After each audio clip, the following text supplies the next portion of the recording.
Hello learners, welcome back to my class. So this is the first lecture of our unit 10th, that is people, development and our environment.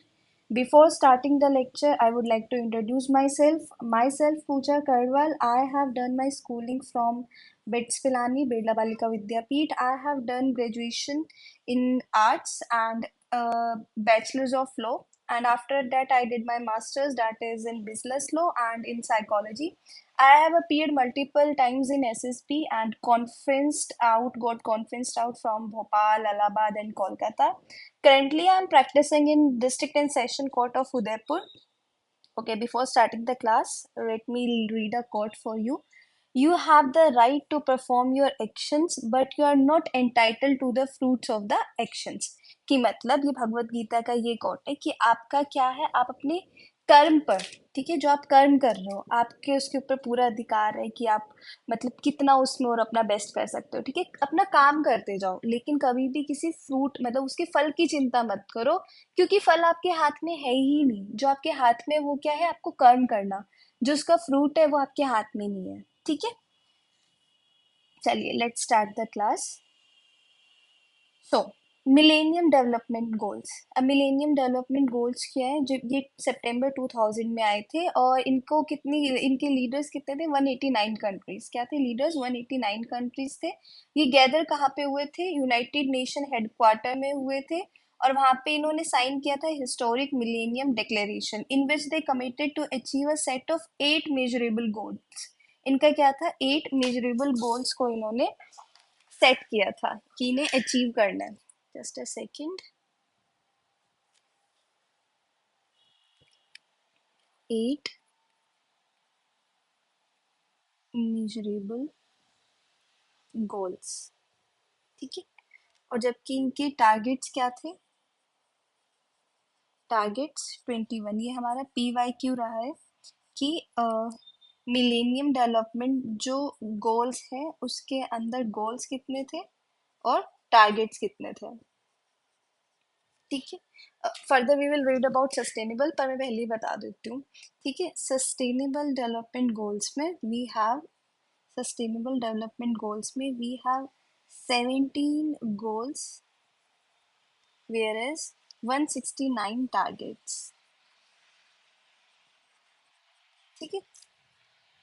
Okay, now अब इनका क्या है, मेजरेबल्स गोल क्या है, वो range क्या करते हैं कि पहला तो हमें मतलब एक्सट्रीम पॉवर्टी खत्म करनी है, और जेंडर इक्वालिटी लानी है, और ये जो मोर्टेलिटी है, चाइल्ड रिड्यूसिंग चाइल्ड मोर्टेलिटी, ये हमारा टारगेट है 2015 तक, ठीक है, कि इन्हें खत्म कर देना है। तो अब वो 8 गोल्स क्या क्या बताते हैं कि पॉवर्टी को खत्म करना, यूनिवर्सल प्राइमरी एजुकेशन पे ध्यान देना, जेंडर इक्वालिटी और एम्पावर करना विमेन को, और रिड्यूस चाइल्ड मोर्टेलिटी, इम्प्रूव करना मैटरनल हेल्थ को, ठीक है, मदर्स पे ध्यान देना मतलब, ठीक है। फिर combating HIV, AIDS, malaria and other disease, ensuring environmental sustainability, develop a global partnership for development. ये क्या है, हमारे 8 गोल्स हैं, और जबकि टारगेट्स क्या है, 21 है। The global consultation of sustainable development goals, अब ये क्या, इसे क्या बोलते हैं, Rio+20, ठीक है। ये कॉन्फ्रेंस जो थी, UN conference on sustainable development on in Rio de Janeiro, कहाँ पे हुई थी, रियो द जेनेरियो में हुई थी, जून 2012 में। कब, जून 2012 में।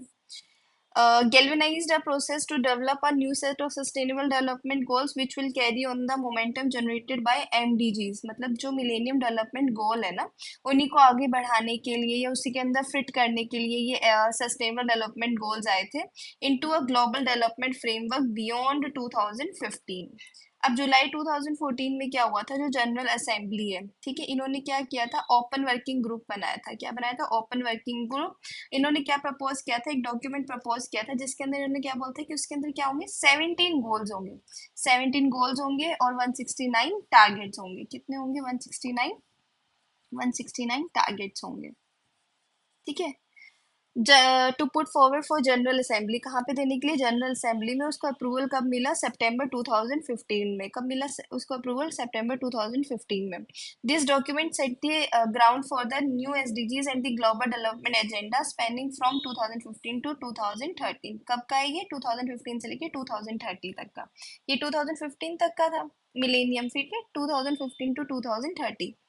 अब इसके अंदर क्या था? हमारे जो 17 गोल्स थे वो ये थे: पॉवर्टी को ख़त्म करना, हंगर को ख़त्म करना, फूड सिक्योरिटी लाना, इम्प्रूव करना न्यूट्रिशन को, प्रमोट करना सस्टेनेबल एग्रीकल्चर।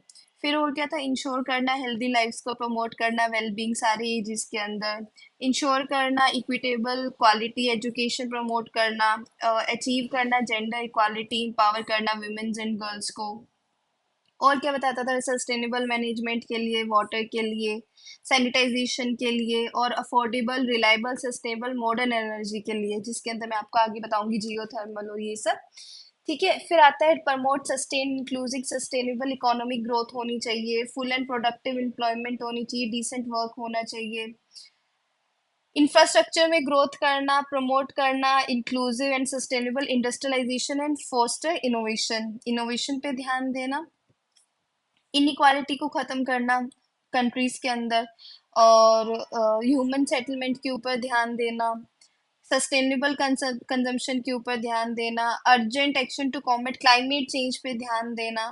ठीक है, और कंजर्व करना सस्टेनेबली, कि हम यूज़ कर सके ओशंस का, सीज का और मेराइन रिसोर्सेज का सस्टेनेबल डेवलपमेंट के लिए, प्रोटेक्ट एंड रिस्टोर करना, प्रमोट करना sustainable use of territorial ecosystem, और मैनेज करना फॉरेस्ट वगैरह को। ठीक है, 16 क्या है कि किस पे ध्यान देना? एक्सेस करना जस्टिस को, ध्यान मतलब जस्टिस को ध्यान में रखते हुए अपने को सबको जस्टिस दिलाना है, अकाउंटेबल और इंक्लूसिव इंस्टीट्यूशंस बनाने ऑल लेवल्स पे, स्ट्रेंथन करना है, इम्प्लीमेंट करना है किसको? ग्लोबल पार्टनरशिप को सस्टेनेबल डेवलपमेंट के लिए। ये क्या थे? 17 गोल्स थे। You can go through them for once again. 17 goals and 169 targets, किसके? एसडीजीज के। Now anthropogenic activities and their impact on environment. देखो क्या होता है, रिसोर्सेज एक्सप्लोइटेशन होते हैं। अब जब जितना हम उसे यूज करते हैं ना एनवायरनमेंट को, ठीक है, उसके बारे में कि कैसे हम इतना मतलब एक्सप्लॉइट कर रहे हैं चीज़ों को। और एथ्रोपोजेनिक का मतलब क्या है?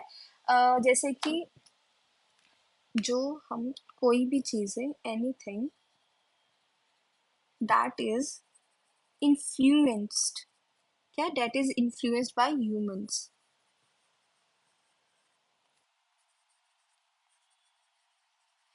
ठीक है, वो है एंथ्रोपोजेनिक।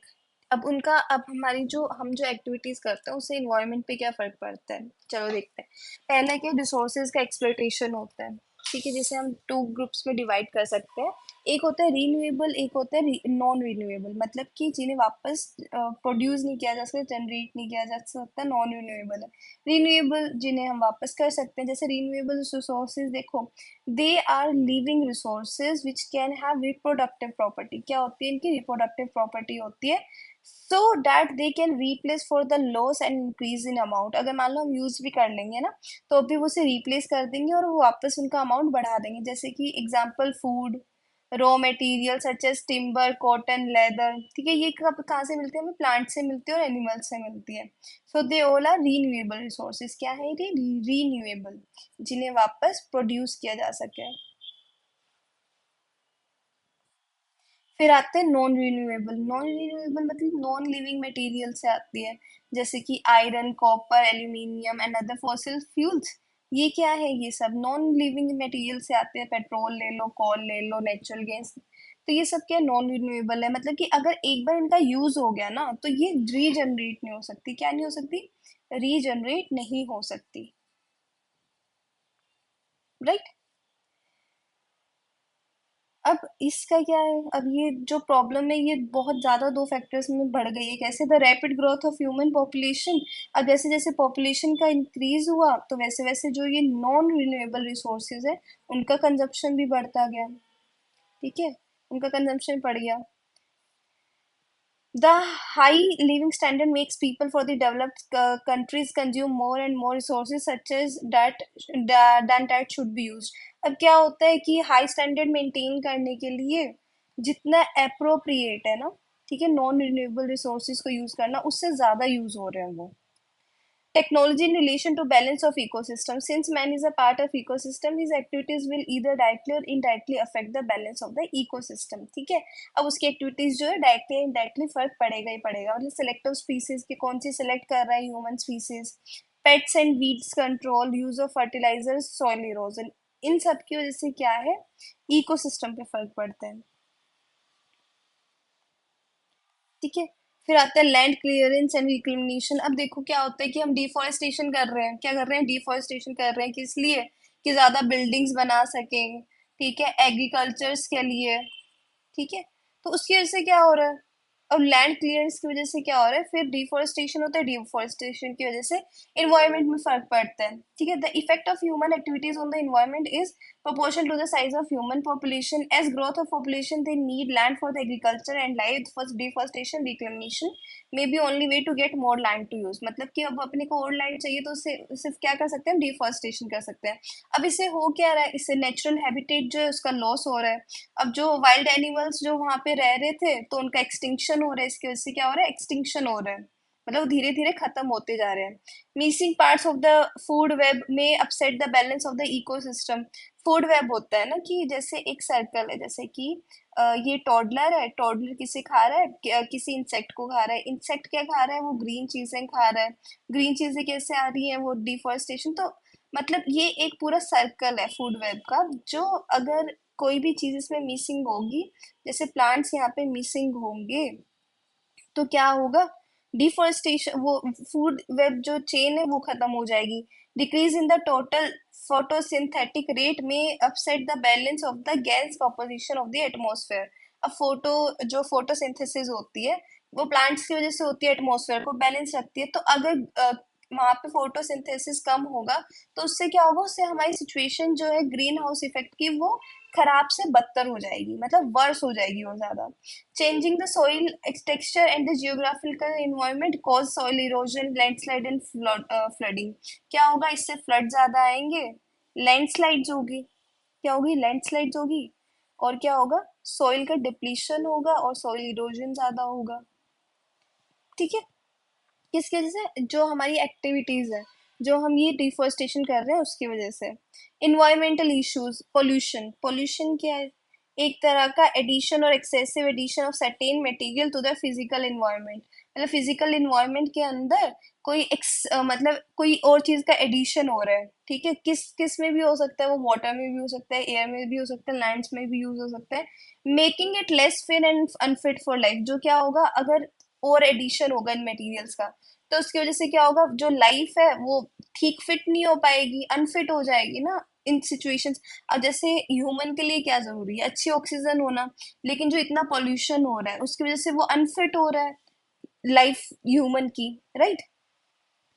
फिर आता है pollutants. Pollutants are the material or factors which cause adverse effect on the natural quality of any component of the environment. Pollutant क्या होता है, जो भी नेचुरल क्वालिटी होती है ना इन्वायरमेंट की, उसको क्या करता है, खराब करता है, उस पर एडवर्स इफेक्ट डालता है. ठीक है, वो पोल्यूटेंट होता है. कोई भी कंपोनेंट हो सकता है. अब जैसे एयर पोल्यूशन. एयर पोल्यूशन में be defined as the presence of any solid, liquid or gaseous substance including noise and radioactive radiation. ठीक है, in the atmosphere in the such concentration that may be directly or indirectly injurious to the humans. क्या होता है बच्चे कि इसके अंदर noise और रेडियो एक्टिव रेडिएशन होती है. ठीक है, जो क्या होंगी, रेडियो एक्टिव. अब ये एटमॉस्फेयर में अगर जाती है तो ये क्या होंगी, इंजूरियस होगी ह्यूमन के लिए,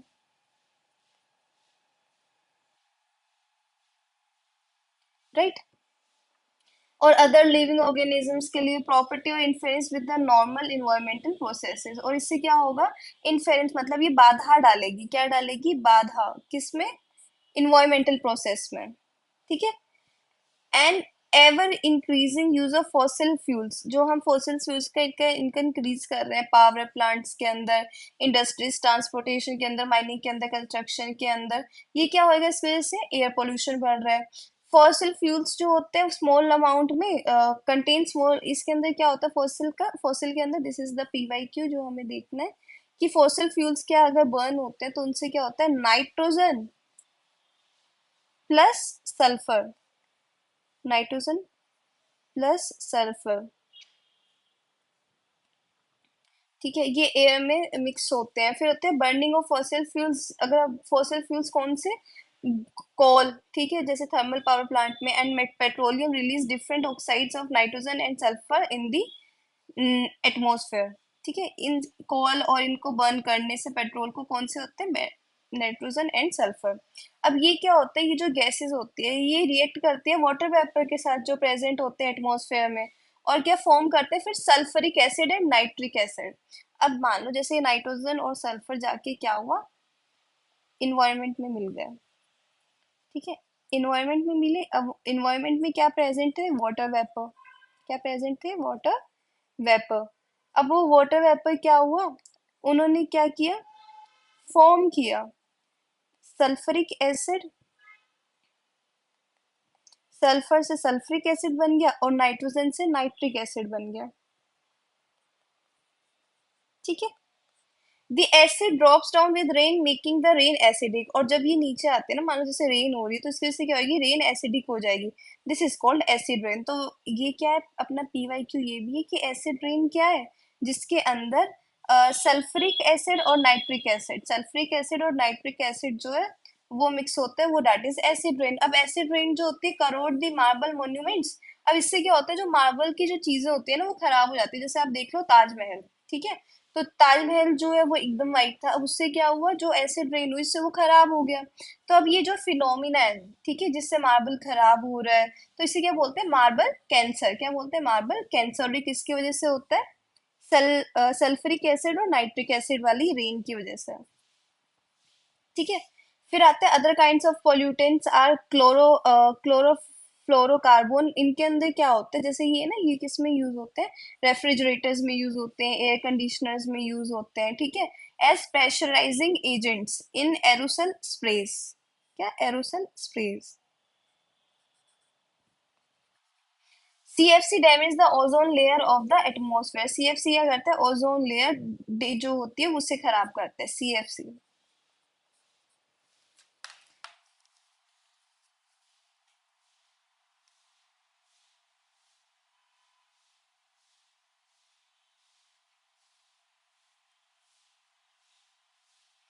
अब लोग क्या होते हैं,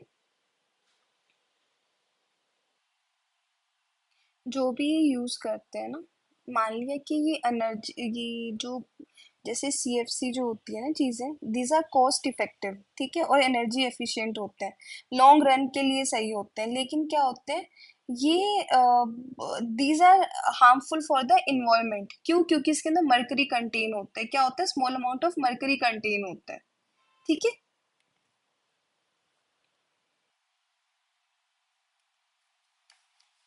CFC ये डैमेज करता है इन्वायरमेंट को, क्योंकि इसके अंदर क्या होता है, small amount of mercury contain होता है, ठीक है।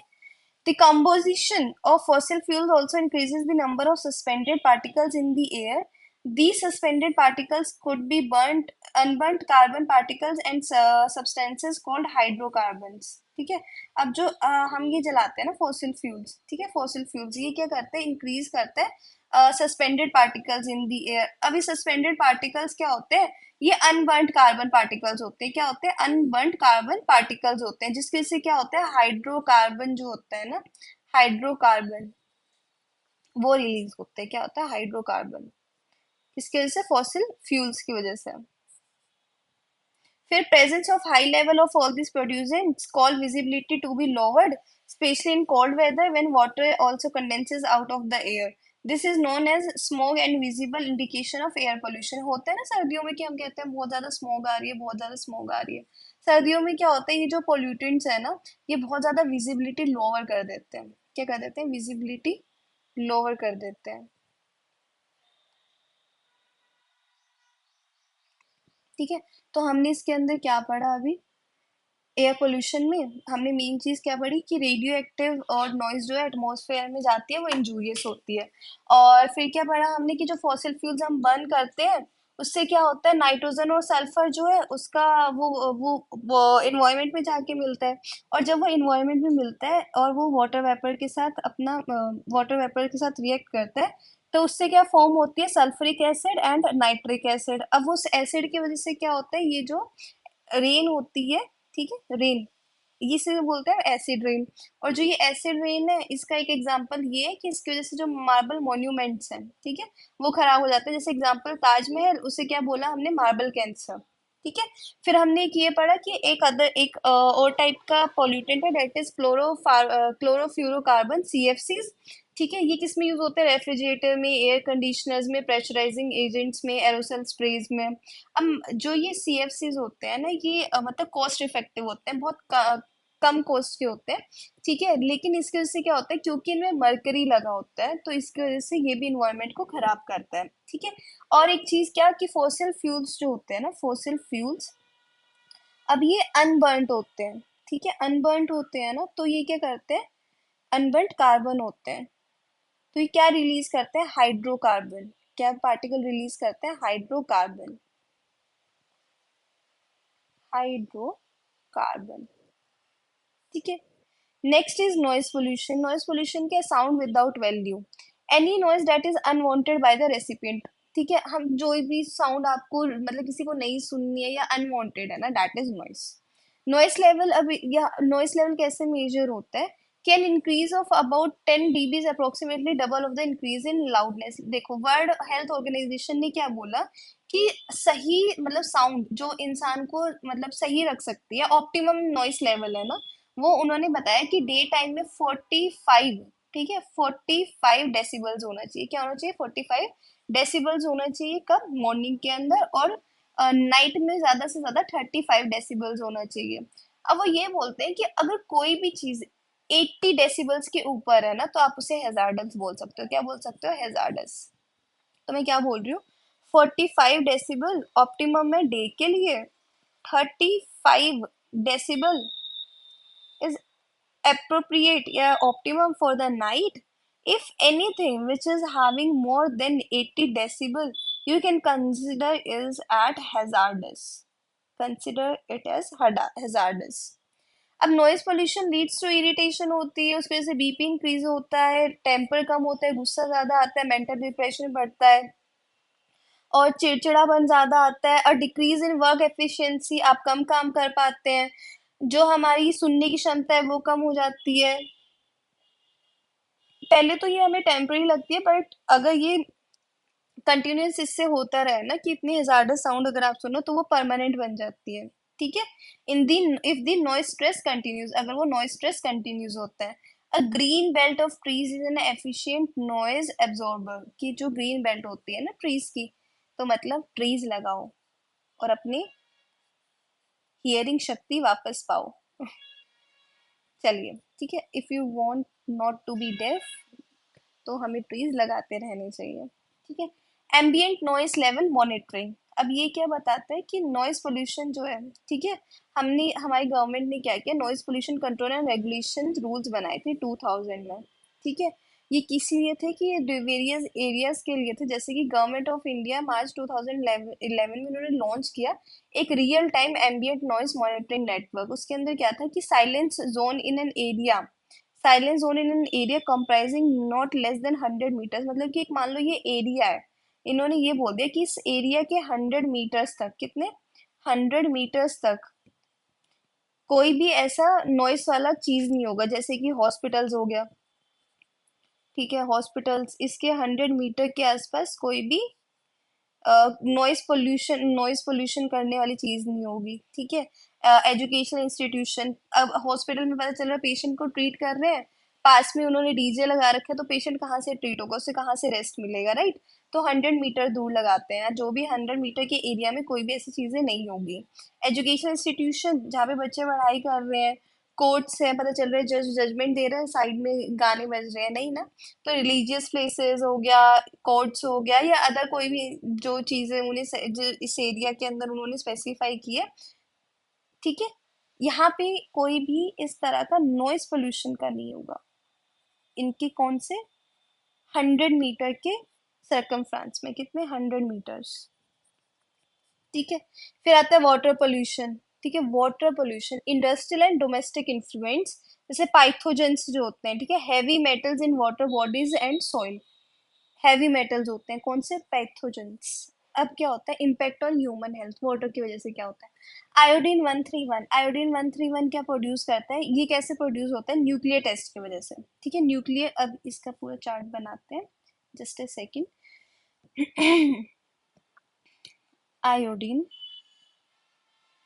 131 अब प्रोड्यूस कैसे होता है, ये न्यूक्लियर टेस्ट की वजह से, ठीक है, न्यूक्लियर टेस्ट हुआ।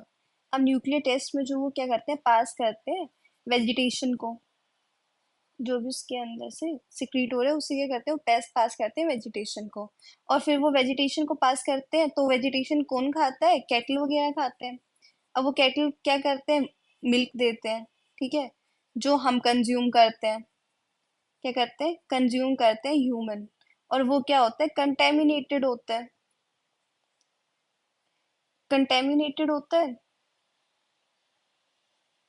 तो उसकी वजह से क्या होता है, आयोडीन 131, ठीक है। फिर आता है आयोडीन 131, इसकी वजह से क्या होता है, थायराइड ग्लैंड जो है वो डैमेज होता है, क्या होता है, थायराइड ग्लैंड जो है वो डैमेज होता है, स्पेशली क्या होता है, इस पे चिल्ड्रंस पे बहुत बुरा फर्क पड़ता है, किस पे, चिल्ड्रंस पे।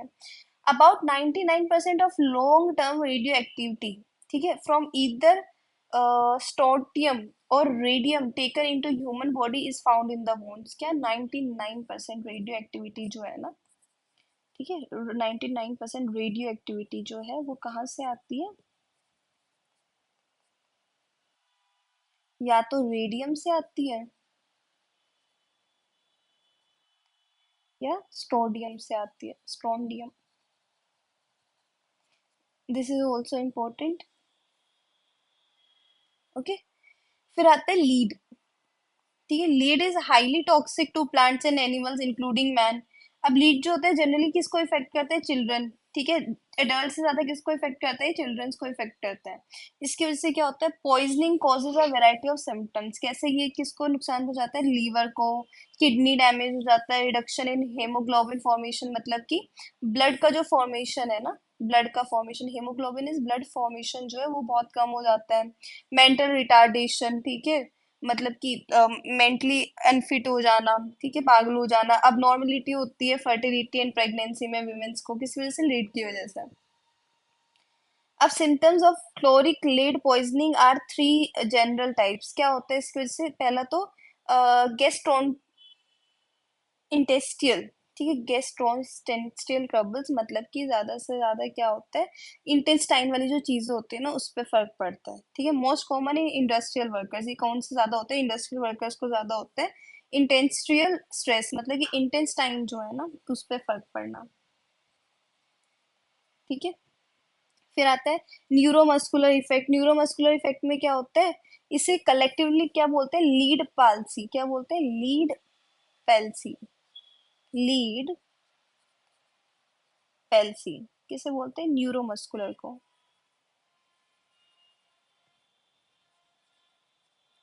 इसकी वजह से क्या होता है, मसल मेटाबॉलिज्म जो होता है उसका इम्पेयरमेंट हो जाता है, जिसकी वजह से क्या होता है, अगर मसल्स जो है उनका मेटाबॉलिज्म सही नहीं होगा, इम्पेयरमेंट हो जाएगा, उसकी वजह से क्या होगा, पैरालिसिस हो जाएगा, क्या हो जाएगा, पैरालिसिस हो जाएगा।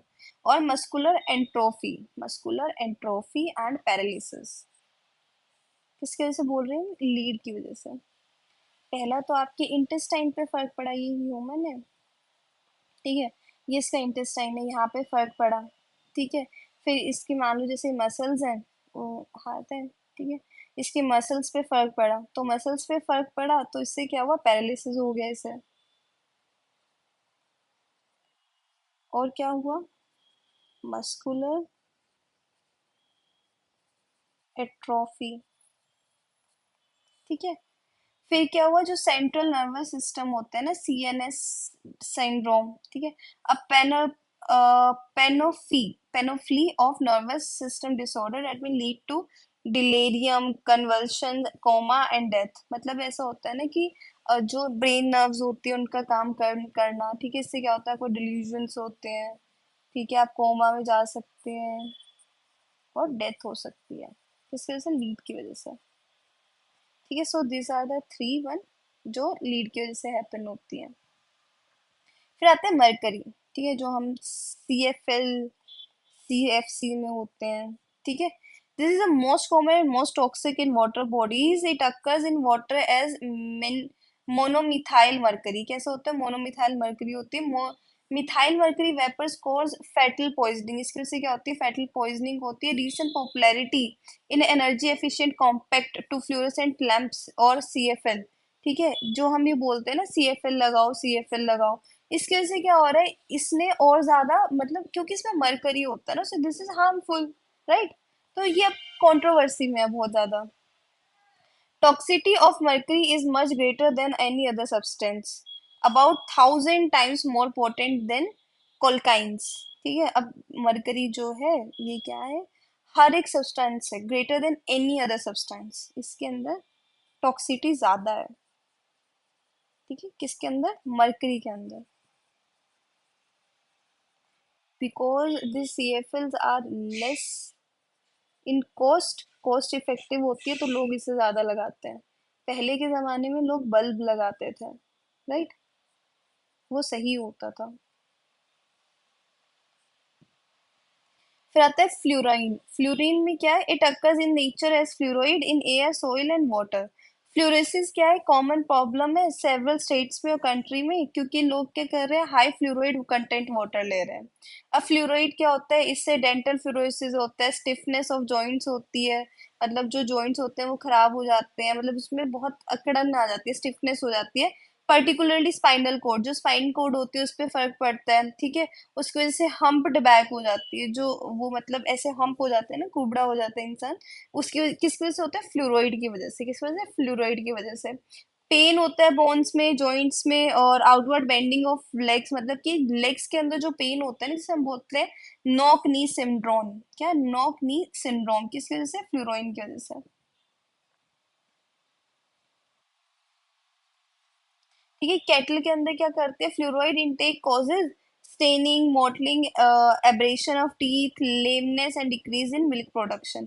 अब ये केटल पे इस तरह से फर्क डालती है। ठीक है, फिर आते हैं DDT। DDT क्या है, पेस्टिसाइड्स जो होते हैं, ठीक है, toxic pesticides as BHC, PCB, DDT, ये क्या है, पेस्टिसाइड्स है। जस्ट अ सेकंड, ठीक है। तो ये क्या है, are not easily degraded and are long lasting in environment. ऐसा होता है ना कि कुछ पेस्टिसाइड्स उसमें जल्दी मिल जाते हैं सॉइल में, लेकिन ये इजिली डिग्रेडेड नहीं होते और ये लॉन्ग लास्टिंग इन्वायरमेंट में रहते हैं। Their concentration therefore goes on increasing in water and soil with the successive application. क्या ना, जितना आप यूज कर रहे हो ना उसे, वो उतना ही बढ़ते जाएंगे उनकी, वो वाटर और सॉइल में उतनी उसकी कॉन्सेंट्रेशन बढ़ती जाती है। DDT जो होती है वो स्प्रे करते हैं for many years on marshes to control mosquitoes. अब ये क्या होता है, ये मान लो जैसे ग्रीनरी है, मार्शेज है ये, ठीक है, ग्रीनरी या जो भी आपका वो लगाया हुआ है, उस पे हम DDT स्प्रे करते हैं, ठीक है। बहुत सालों से चलता आ रहा है, क्यों, क्योंकि हमें कंट्रोल करने होते हैं मॉस्किटोज, ठीक है, मॉस्किटोज कंट्रोल करने के लिए, या और जो भी इंसेक्ट्स होते हैं उन्हें कंट्रोल करने के लिए, ठीक है। तो DDT has a biomagnified from water to fish eating birds and humans. DDT is known to depress the activity of oestrogen. क्या होता है, इस वजह से एस्ट्रोजन कम होते हैं फीमेल्स में, एस्ट्रोजन इसमें, फीमेल्स में, एंड टेस्टोस्टेरोन, टेस्टोस्टेरोन किस में, मेल्स में। तो इसके से क्या होता है, प्रोडक्टिविटी, सॉरी, रिप्रोडक्टिव सिस्टम जो है उस पे फर्क पड़ता है, ठीक है, किसकी वजह से, DDT की वजह से। अब disease caused by environmental degradation, एक होता है blue baby syndrome. Blue baby syndrome में क्या होता है, देखो, वाटर के अंदर नाइट्रेट मिला होता है, ठीक है, जिसकी वजह से अब बेबी जो है उसके अंदर डिक्रीज्ड ऑक्सीजन होती है। क्या होती है? डिक्रीज्ड ऑक्सीजन होती है। डिक्रीड डिक्रीज्ड ऑक्सीजन होती है तो उसका ब्लड नहीं बन पाता है। ब्लड नहीं बन पाता है तो उसकी वजह से बेबी ब्लू पड़ जाता है, और जिसकी वजह से क्या होता है? उसकी डेथ हो जाती है। This is blue baby syndrome. ठीक है। Next is pneumoconiosis. इसके अंदर क्या होता है कि मान लो जैसे कोल माइनर्स जो होते हैं ना, कोल माइनर्स, ठीक है, इनके क्या होता है, लंग्स जो होते हैं ना, लंग्स वो पूरे ब्लैक हो जाते हैं। ठीक है, जिसे हम बोलते हैं ब्लैक लंग डिजीज भी। ठीक है, मतलब कि इसकी वजह से क्या होता है, डिपॉजिट हो जाता है कोल डस्ट का। क्या? कोल डस्ट जो डिपॉजिट होता है किसमें होता है? लंग्स में, कोल माइनर्स के। जिसकी वजह से क्या होता है, उन्हें सीरियस लंग डिजीज हो जाती है, जिसे हम बोलते हैं black lung disease. Black lung disease.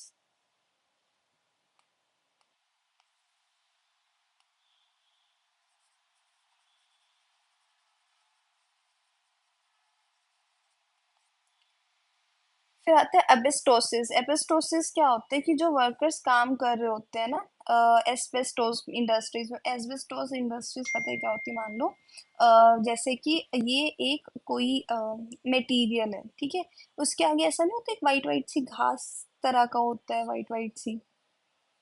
मतलब अगर मान लो मैंने ब्रेक करूं तो इसके बीच में एक मटेरियल सा निकलेगा जो वाइट वाइट सा होगा। ठीक है, समथिंग लाइक अ थ्रेड वाला। ठीक है, तो उसमें जो काम करते हैं ना, अब वो जो होता है वो किसमें? लंग्स में जाके फंस जाता है। ठीक है, लंग्स में जाके फंस जाता है, उसे बोलते हैं एस्बेस्टोसिस। एस्बेस्टोसिस। फिर आता है सिलिकोसिस। सिलिकोसिस में क्या होता है, क्योंकि इसमें सिलिका का जो डिपॉजिट है वो लंग्स में हो जाता है। ठीक है, और ये कहाँ पे होता जाता है? सैंड ब्लास्टिंग साइट्स पे, जहाँ पे ये सैंड ब्लास्टिंग साइट्स होती है ना, उसमें क्या होता है? सिलिकोसिस। ठीक है, फिर आता है एम्फीसीमा। एम्फीसीमा का क्या है कि the breaking down of sensitive tissue. कौन सा टिश्यू होता है? एक सेंसिटिव टिश्यू होता है और लंग्स के अंदर। ठीक है, due to air pollution, smoke and cigarette. ये ज्यादातर किससे होता है? स्मोक एंड सिगरेट से होता है। वन ऑफ द पीवाईक्यू की स्मोक एंड सिगरेट से कौन सी डिजीज होती है, दैट इज एम्फीसीमा। ओके। इसके अंदर क्या होता है, अगर एक बार ये डिजीज हो जाती है ना, उसके बाद लंग्स जो होती है एक्सपेंड नहीं कर पाती, कॉन्ट्रैक्ट करती है। ठीक है, सॉरी, कॉन्ट्रैक्ट और एक्सपेंड नहीं कर पाती। जैसे लंग्स क्या होती है, कॉन्ट्रैक्ट करती है और एक्सपेंड करती है, राइट। तो फिर वो क्या होता है, ठीक से कर नहीं पाते क्योंकि स्मोक और वो सिगरेट की वजह से। तो उसकी वजह से ये वाली डिजीज हो जाती है। फिर next one is natural energy resources. अब हम एनर्जी रिसोर्सेज पे आ गए। I think this is enough for today. You just need to revise this and make sure you like and subscribe this class. Okay.